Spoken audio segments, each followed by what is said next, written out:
Magandang araw mga bata.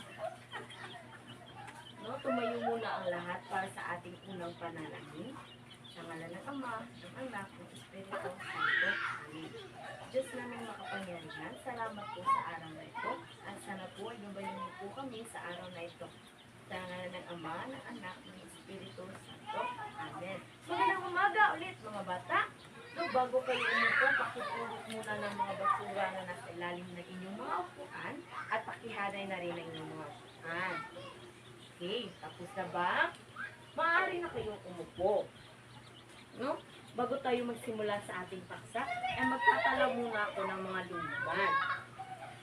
Pag tinawag ko ang inyong mga pangalan, ang isasagot nyo ay, andito po kami na Aton, Briones, Damayo, Elcano, Lederos, Noynay, Oporto, Pirino, at Covadora.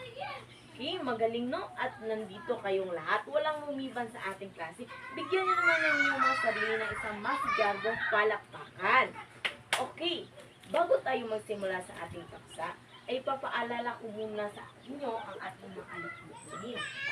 Nung ika-ating mga alipin, una, makinig sa guro. Pangalawa, umupo ng maayos. At ang huli, huwag maingay. No, ngayon naman, ipapaalala ko na sa inyo ang ating mga alipin. Natatansin ko na parang ang tatamlay nyo. Inanyahan ko muna kayo tumayo at meron akong pinandang energizer. So, ma'am, ano ba yung energizer nito? Ganito lang yan. Yung dalawa yung kamay ay ilalagay nyo sa inyong mga bewang.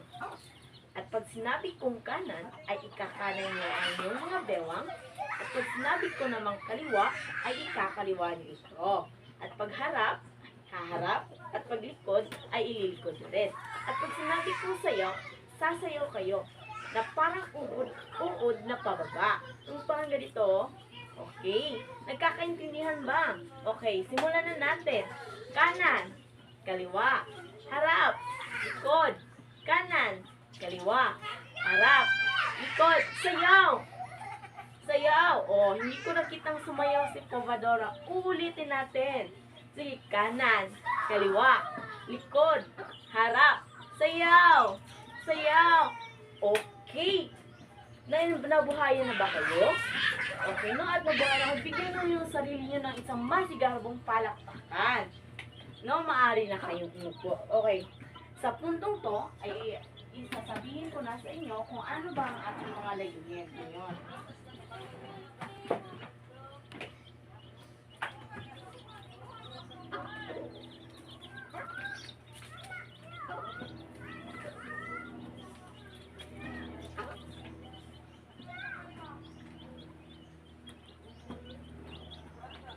Okay.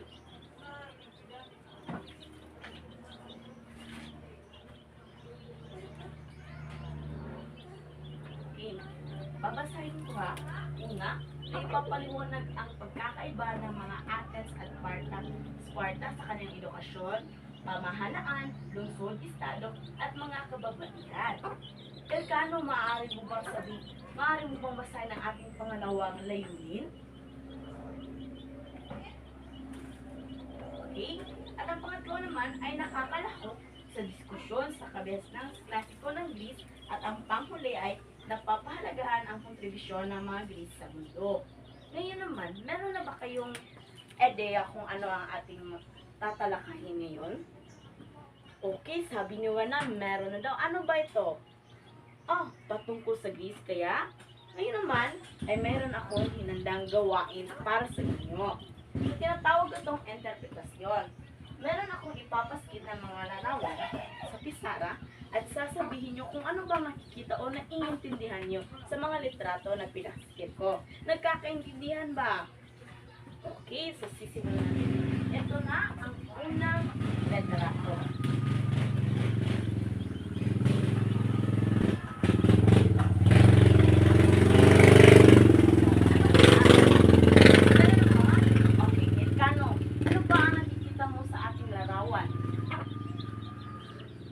Mapa?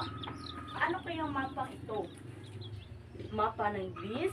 Magaling. Ito ay mapa mapa ng Greece. Bigyan nyo si Elcano ng isang sobrang Latino clap. Alam nyo ba yon? Okay, ganito lang yan. Isa, dalawa, tatlo. Isa, dalawa, tatlo. At ituturo nyo siya. Sobrang Latino. Okay, ulitin nyo. Isa, dalawa, tatlo. Isa, dalawa, tatlo. Sobrang Latino. Okay, maaari ka nang umupo, Elcano. So, ang larawan nito ay larawan ng mapa ng Greece, no? Ano ba ang Greece? No, ito ay larawan ng Greece. At ang pangalawa namang litrato ay ito. So, tingnan nyo, ano ba ito? Okay po ba, Dora? Okay. Ito ay litrato ng Parthenon. Saan ba matatagpuan ang Parthenon? Sa Greece, tama? Bigyan nyo ng palakpak. Sobrang Latino clap si Povadora. Isa, dalawa, tatlo. Isa, dalawa, tatlo. Sobrang Latino. Okay. No, so tingin nyo, may kinalaman ba ang mga litrato ito sa atin? Talakayan niyon. Ano yun? Damayo? Meron, no? At meron na akong panghuling larawan. Okay.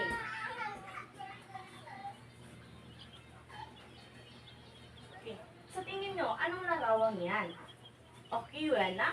Maaari ba? Meron ka bang sagot?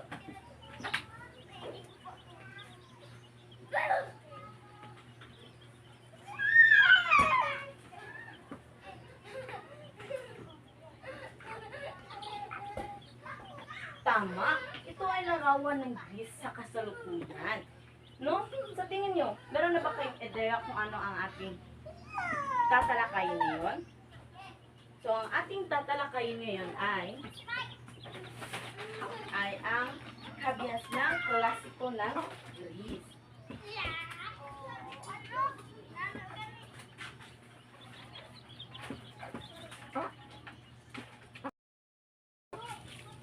So, ang ating tatalakayin ngayon ay kabias ng klasiko ng Greece. So, alam nyo ba na ang Greece ang siyang pinagmulan ng lahat? Galing sa ating kultura, sa ating tradisyon, sa ating mga paniniwala, at lalong-lalo na sa mga kilalang filosofiya, ay pilosopo. No? Dito sila nanggaling, dito lahat nanggaling sa Greece. No? Para simulan ang ating talakayan ngayon, ay papakilala ko ang pinakadalawang mausbong na polis sa Greece. At ang unahin na natin dyan ay ang Athens. No? So, ang lungsod ng Athens ay matatagpuan sa hilagang kanluran ng Sparta sa tangway ng Attica, Greece. So, dito, no? Kung sa makikita nyo, dito natin matatagpuan ang Athens, pinakadulo ng Greece. No? Sa pamahalaan naman ng Athens, no? Sila ay isang demokratikong polis, sentro ng demokrasya, sining, edukasyon, at filosofiya. Okay, meron ka bang tanong, Elcano? No? Ma'am, ano ba ang polis? So, ang polis ay tinatawag na natin ngayon na city. Yung mausbong or city, no? City of Bugo, Cebu City, Talisay City, no? Ganyan lang din. Ganyan lang din ang Athens at ang Sparta. No? At magpapatuloy tayo, no? Kilala rin bilang seat of wisdom at the cradle of Western civilization ang Athens. So, bakit ba tinawag siyang city of wisdom? Meron bang nakakaalam? Okay, Aton, bakit nga ba? Tama no, city of wisdom kasi dito natin matatagpuan ang pinakatatlong magagaling na filosofo. Sila Socrates, si Plato, at si Aristotle. Nung bigyan nyo naman ng isang sobrang Latina clap si Aton. Isa, dalawa, tatlo. Isa, dalawa, tatlo. Sobrang Latina, no? Dito natin matatagpuan, no? Dito natin malalaman nga ang ating mga paniniwala ay nanggaling sa Athens, no? At ang kanilang edukasyon lang naman ay para lamang sa mga lalaki, no? Nakatuon sa sining, agham at pampolitikang kaalaman. No? Ang kanila kasing gobyerno, ang kanilang pamalaan ay naniniwala na ang mga lalaki lang ang merong potensyal na kaalaman, no? Ang mga babae lang dapat sa kanila daw ay nasa bahay lang, nag-aalaga ng mga anak, no? So, Dito naman tayo sa kababaihan ng mga Athenians. So, limitado ang papel sa pampublikong buhay, hindi pinapayagang pumasok sa paralan. So, hindi malaya ang mga kababaihan ng Athens. No, dumako naman tayo sa pangalawang polis. No, ito ay ang Sparta. Ano ba ang Sparta? So, malapit ito sa ilog Eurotas sa timbog ng Greece. Pamahalaan naman nila ay isang oligarkiya na may matinding militaristang sistema. Ano ba ang oligarkiya? Lideros. Wala kang alam. How about si Noynoy? Ano ba itong oligarkiya? No, ang oligarkiya, maraming salamat Noynoy. No? Tama. Bigyan nyo ng palakpak or sobrang Latina clap si Noynoy. Isa, dalawa, tatlo. Isa, dalawa, tatlo. Sobrang Latina. So, ang oligarkiya, tama yung sinabi ni Noy, no? Ang oligarkiya ay nakatuon lamang sa isang tao ang kapangyarihan, no? At matindi ding militarista yung ginagawa nila, no?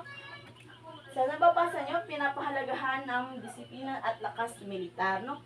Kung ang Athens ay nakatuon lamang sa pang-edukasyon, ang Sparta naman ay nakatuon sa kanilang militarya, no? At ang kanilang edukasyon naman ay pagsasanay militar mula pagkabata para sa mga lalaki. Ang edukasyon ay nakatuon lamang sa pagiging mandirigma. Kabaliktaran ang nangyayari sa Athens at Sparta. Kung ang Athens ay nakatuon sa sining, agham, papolitikang kalaman, ang Sparta naman ay nakatuon lamang sa bilang isang mandirigma. Tingnan nyo, 7 taong gulang pa lang ang batang lalaki ay sumasalang na sa mga militar na pag-iinsayo, no? So, ang kababaihan naman nila, mas malaya kumpara sa Athens, may responsibilidad sa pamamahala ng bahay at may kalayaan sa ilang aspeto ng lipunan, no? Mas malaya ang kababaihan ng Sparta kaysa sa Athens, kasi ang Athens walang karapatan, habang ang Sparta naman ay meron kaunting karapatan, no? So, ngayon naman, nakikinig ba ang lahat? So, yan, meron akong hinandang katanungan. Ano ba ang pagkakaiba ng edukasyon ng Athens at Sparta? Meron bang gustong sumagot? Okay, magtatawag na lamang ako. Damayo, ano ba ang pagkakaiba ng edukasyon ng Athens at Sparta? No? Okay, tama. Bigyan na ng isang sobrang Latina clap si Damayo. Isa, dalawa, tatlo. Isa, dalawa, tatlo. Sobrang Latina. How about naman ang kanilang pamahalaan? Ano bang pagkakaiba? Okay, Perino. Okay, no? Tama. Ang pagkakaiba ng kanilang pamahalaan, ang Athens ay democracy, while ang Sparta naman ay oligarkiya. Tama. Nagbigyan nyo ng sobrang Latino clap si Pirino. Isa, dalawa, tatlo. Isa, dalawa, tatlo. Sobrang Latino. No? Sa punto to naman, ay meron tayong gagawin. Meron akong hinandang gawain.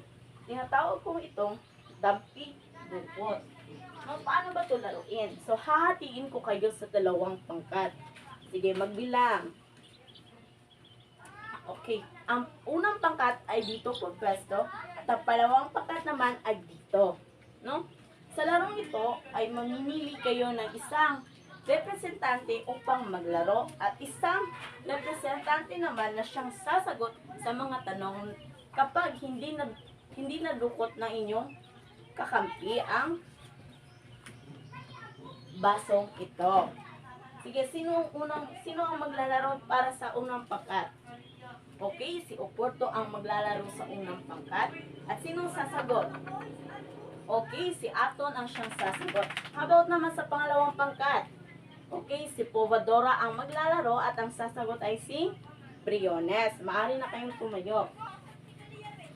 Okay, pag sinabi kong ulo, idadampin nyo yung dalawa nyong kamay sa ulo. Makinig. Okay, pag sinabi ko namang balikat, idadampin nyo ito sa balikat. At pag sinabi kong bewang, ay idadampin nyo ito sa inyo bewang. Okay, simulan na natin. Ulo, balikat, Bewang. Ulo. Dampot. Okay, nadampot ni Carl. Sige, 1 na. Siya ang sasagot. Mamili ka sa mga tanong na nasa aking kamay. Okay, babasahin ko. Ihambing ang dalawang lungsod, ang Athens at Sparta. Okay, no? Tama, no? Tama ang sagot ni Wena. Bigyan niyo sila ng palakpak. Okay. Puntong to naman, kumuha kayo ng kampatang papel at sagutan ang mga sinusunod na tanong.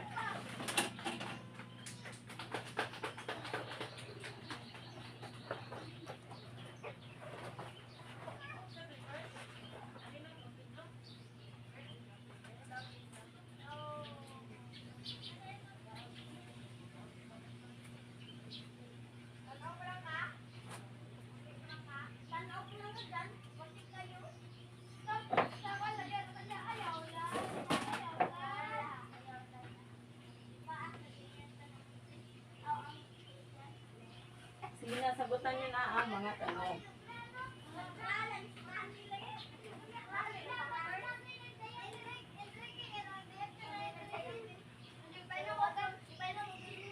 Tapos na ba? Okay. Pakipasa na lang ninyo mga papel. Okay, sa puntong to naman, kunin nyo ang inyong mga takdang aralin na lugbo. At pakisulat na rin ang inyong mga assignment. Okay, tapos na ba? Okay. Para tapusin ang paksa natin, meron akong hinandang isang kasabihan. Maaari nyo bang basahin? No? He is a man of courage who does not run away but remains at his post and fights the enemy. No? Galing ito kay Socrates, isang pilosopo Griego. No? Para dyan, tapos na ba ang lahat? Maaari na kayong tumayo para sa ating panguling panalangin. Sa ngalan ng Ama, ng Anak, ng Espiritu Santo. Amen. Diyos, maraming salamat po sa araw at sa gabi niyo. Natapos na rin po namin ang aming talakayan ngayon ng matiwasay. Sa ngalan ng Ama, ng Anak, ng Espiritu Santo. Amen. Maaari na kayong umalis.